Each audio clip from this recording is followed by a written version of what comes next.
It's like Mama Bear, Papa Bear, and Baby Bear in the ring. Yes. Baby Bear, of course, being Stephen Coulter. It's What? not that. He's the only guy here. He's not wearing a name tag. Give me a break. You know, the thing Farnsworth, cravat applied, by the way. The thing Farnsworth is, I've noticed there appears to be a gray alien in the back of Sabin's tights. And the only thing I can think of is, were you not once, did you not claim to be abducted by aliens? I try not to talk about that part of my life. It took a lot of therapy to get through, and I'm proud to say I'm once again a terrestrial. On to the more relevant stuff. Phenomenal mat wrestling right there. Both man jockeying for position. It needs to be noted that in their entire stay here in IWC, Samoa Joe's debut in September 2004, Sabin's debut in November 2003, neither man has been pinned for a loss in IWC. Well, it's going to happen tonight. One of them's got to take it. One of them's got to take the L. It could be a draw. That's true. Indeed, that's correct. But I would be surprised. I don't really think any match with Samoa Joe involved is going to go to a draw. So you're saying I'm talking knockout or submission, my friend. You're saying your picks on the big SJ there. I mean, size has a lot to do with it. I mean, like, he's just Samoa Joe's going to be able to overpower him. But if I was Chris Sabin in this situation, if I was wrestling Samoa Joe, there's only one thing he can do, and that's not the position he wants to be in. See, right now, this is giving Joe the perfect opportunity. He can apply his strength without having to apply a lot of effort. What Sabin needs to do is keep him moving. He's got to wear the big man down, gas him out. Slap him around a little. Make him look silly. I see what you're saying. The only time Chris Sabin has been pinned here in IWC was part of a best-of-3 falls match that he was eventually victorious in. Samoa Joe has never been pinned here in IWC and has rarely been pinned anywhere over the past 2.5 years. Big knee lift. And a second one. That takes the fight right out of you, Dombrowski, I swear to God. That's no ordinary knee. That's 270 pounds of power behind him. And this, as Sabin, it's a high drop kick. But you see, he didn't even drop. He's still up. Sabin tries to take out that vertical base. That brought him down. Finally, enough kicks knocks the big man down. And Sabin gonna do what he does best. He's gonna fly. Tope through the ropes, the suicide dive. But it barely takes the big man down. So, Glenn, with your expertise in the ring, let's say you step into the ring versus a Samoa Joe. What's your strategy? How are you going to try and get that mark in the W column? Oh, Farnsworth, I gotta hope he doesn't fall. I gotta hope he falls for the mind games, brother. Because he's a big guy. I'd love to wrestle him. I'll tell you what, I would definitely be studying those tapes. I'd definitely be trying to tire him out. And I would not want to go strike for strike with him. Keep in mind the resilience and the endurance of Samoa Joe as well. Frequent 60-minute draws in other promotions. That is true. He not only has size and power, but he has the endurance as well. He's the complete package. And perhaps his greatest win in IWC, he was able to tap out AJ Styles. Totally clean tap out centering with that coquina clutch, that choke sleeper. As you see Samoa Joe muscle Sabin down, raw strength on his neck. Standing Uranagi slam, oh my God. So, other side of the ring, Glenn, let's say you're facing the future Chris Sabin. What's your strategy? That's what actually happened in IWC. What was your strategy? You know, I'll be honest with you, I didn't know a whole lot about Sabin. Sabin didn't know a whole lot about me. We had never faced each other before. Drop kick, knee drop, that 3-strike combo by Samoa Joe. Goes for the cover. Only gets 2, but imagine how much it takes out of Chris Sabin to kick 270 pounds off of his body. And that is going to take its toll over the time of this match. The more pins that he has to kick out of, the more he has to fight from here, fight from this down position underneath the weight of Samoa Joe. It's going to take a lot. It takes a lot of the fight out of you. And there are times when you're in a move like this, Dombrowski, Farnsworth, you're stuck in a move like this, and man, the only thing you're thinking about is, oh, how am I going to hang on? You're hanging on just for dear life. I think that... I'm sorry, go right ahead. Wear down hold cinched by Samoa Joe, driving the knee into the spine as well, but Sabin back up to the vertical base. What I was going to say is the one thing I've noticed about Joe is that his strength is that he knows his weakness. He's a big man. he's not going to be able to stay toe for toe with the quickness of someone like the future Chris Sabin.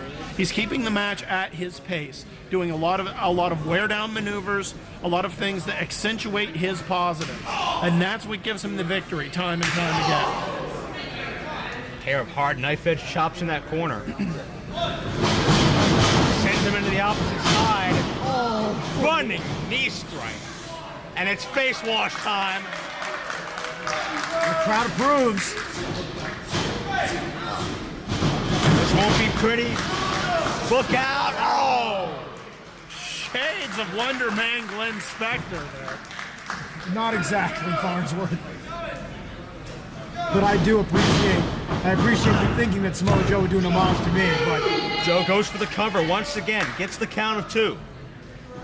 that's purely his own, or Otani's. And Joe just taking a moment to regroup here. He's Rethink got his all the strategy. time. Dombrowski, when your face has been scraped off like that, you have all the time in the world. No doubt. Now back to that rear chin lock with the knee driven into the spine as well. Guys, what do you think of this? The crowd seems split right down the middle. Not surprised by that at all. The mutual respect that these fans have for both men, for what they bring to the table, is very apparent. Both men have had so much success, so much momentum here in IWC in the past. And Sabin just wild blows, fights his way out of that chin lock finally. Charging in. Clothesline can't take him off his feet. He's staggered. Unbelievable. Second time, but Joe fights back. Charging. Sabin meets him with a kick. Sabin gonna go aerial. Hurricane Rana flips the big man over.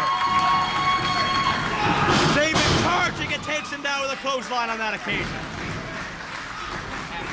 Phenomenal resilience. Now he hooks that huge leg, and he only gets 2.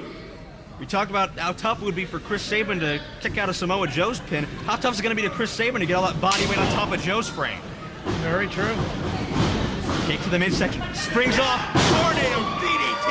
What impact. Countering size with speed. Got him. No. I think if I were the future Chris Sabin right now, what I would be doing is trying to choke Samoa Joe as much as possible. Keep that wind out of him. And, you know, hopefully he passes out. Well, thankfully, Farnsworth did not the future Chris Sabin. True. I wouldn't have nearly as much money then. Sabin getting himself fired up. I don't know if I've ever Going seen for that Rana again.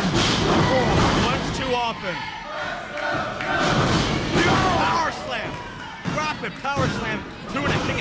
I was about to say I can't remember anyone having this much offense on Samoa Joe and IWC, but Joe comes right back. Holding powerbomb. And he turns it right into the STF. That beautiful transition. Step A, right to step B. And right into step C. This all started with, you know, we've talked about Chris Sabin's speed here, but the speed with which Samoa Joe brought him around in that power slam was amazing. Joe likes to put together his moves in combinations. We saw it earlier ending in that knee drop, and now he's got a submission locked in. Exactly. Joe, he can switch from submission hold to submission hold. He perfects so many of them. Let's go, Joe. And it's up to Chris Sabin now to get to a rope. Either a foot or a hand. You don't want to stay in that too long. But you got to respect the toughness of Chris Sabin. He doesn't want to tap out. Sabin inches away from that rope, but it's so tough to move that frame of Samoa Joe. He got it. Unbelievable. Samoa Joe, good sport. That's right off the hold. But look at the frustration setting in. This is a rematch from a TNA pay-per-view several months back. Samoa Joe got the win on that exchange. So these men have met before. Joe, he's going for that muscle buster. If he hits the muscle buster, it's over. Sabin tries to fight out. Joe going high risk, but Sabin again fighting out. More shots. Sabin sneaks underneath. Running Liger Bomb! Liger Bomb! Sabin beats him, no! Amazing strength by Sabin to hold that weight up and run across the ring with it. And for as much as that took out of Samoa Joe, you have to believe it took something out of Chris Sabin just to execute it. Without a doubt, you can see He's holding his pecs. Pecs. Am I right there? Pecs. Those would be the pecs for him. Thank you. You know money. That's about it. Sabin's trying to elevate him one more time. Oh no, I know wrestling too. Can he get 270 pounds over his head? Series of vicious headbutts.